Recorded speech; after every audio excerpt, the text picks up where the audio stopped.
We are His branch. I am the vine and you are the branches. Mga tugang, are you convinced that you are the branch? Romans 11:19 to 20. We are grafted.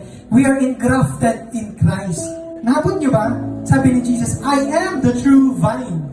So pag sinabing may true, may fake. Alam niyo mga tugang, pinutol din sa kita. Pinutoy kita ng Diyos naman sa mga bagay, sa mga vines na nakapit sa tuya. Before we were engrafted to the true vine. Ano ba yun yung mga vines na talagang katungkod sa to? Nakatungkod kita.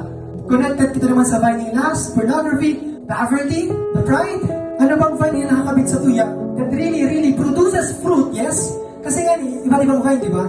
Duman sa dating vine na yung kapitalita, pwede kitang na-produce ng fruit. But the difference to the true vine is that fruit will not abide. It will not remain. Wala na pag-din niya.